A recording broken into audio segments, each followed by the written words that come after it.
Vous écoutez Samedi de lire avec l'auteur invité d'Amélie Boivin-Enfield.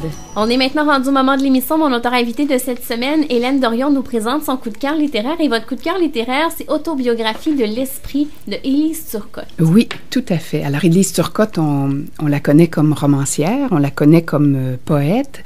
Et là, elle nous a offert un essai, mais j'hésite même à dire le mot essai. Ça s'appelle Autobiographie de l'esprit, effectivement. Et déjà, dans le titre, on peut voir presque se créer une mosaïque qui fait se rencontrer quand même plusieurs genres. Alors, il y a des histoires, il y a des poèmes, des rêves, des souvenirs, des réflexions, même un album d'images, des citations, des souvenirs. Alors, c'est une sorte de, j'allais dire, de maison de l'écriture avec plusieurs pièces qui se juxtaposent, qui s'interpellent, qui créent donc une sorte de figure vivante où on a à la fois le portrait de l'œuvre d'Élise Turcotte, mais aussi un portrait de ce qu'est la création, le processus de création. Qu'est-ce que c'est qu'écrire? Donc, c'est...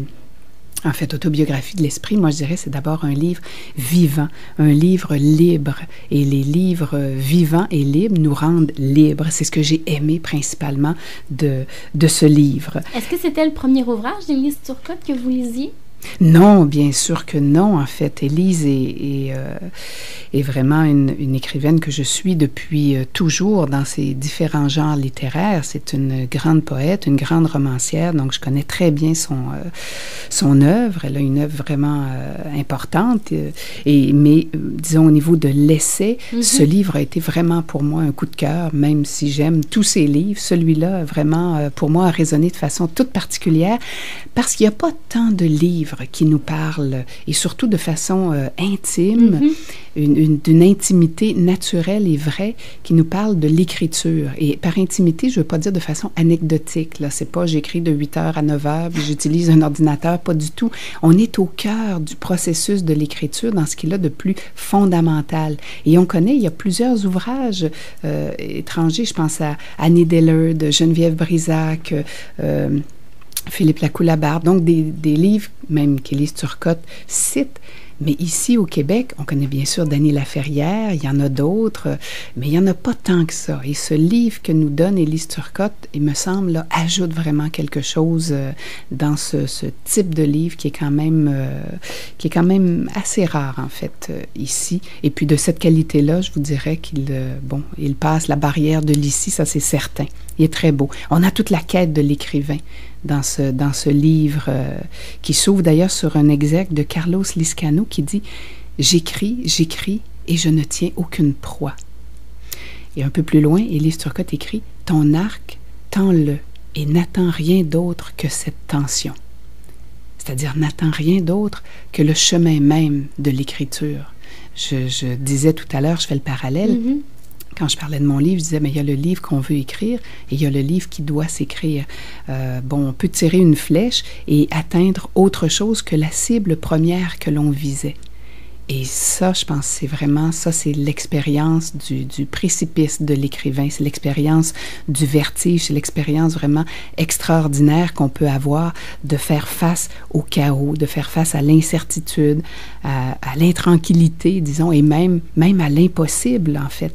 Tu sais, laisser l'inconfort, laisser la résistance nous habiter sans chercher à la fuir ou à la dissiper, c'est ça aussi, écrire.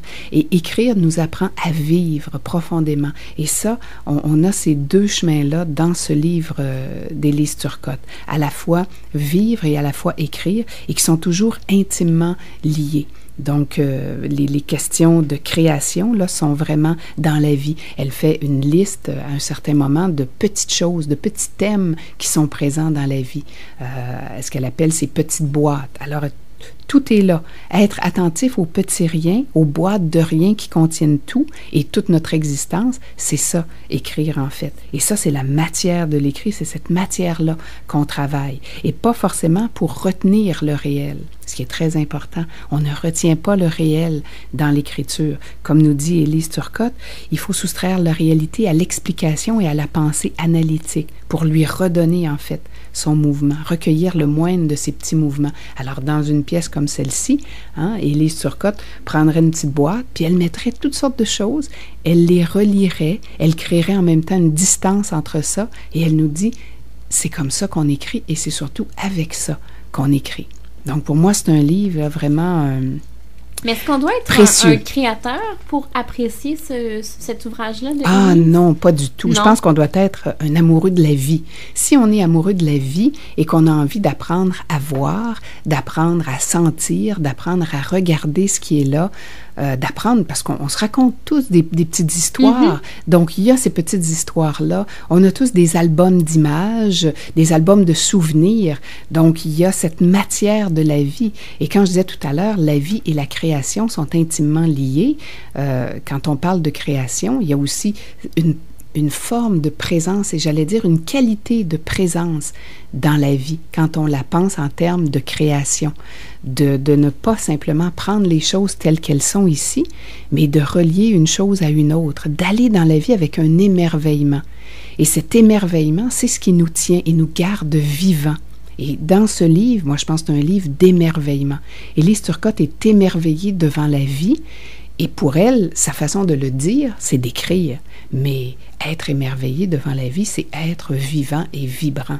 Alors, qu'on écrive pas, qu'on dessine pas, si on veut être présent et intimement présent dans la vie, dans chacun des instants, ce livre est vraiment un bonheur de lecture. Parce que, en fait, vivre, c'est apprendre à être présent. C'est apprendre à accroître notre capacité à habiter ce fameux instant présent, en fait. Donc, il y a ça. Pour moi, c'est un livre de petits instants présents qui nous apprennent la présence. On rappelle le titre Autobiographie de l'esprit de Élise Turcotte. Merci Hélène Dorion pour ce magnifique coup de cœur. Merci à vous.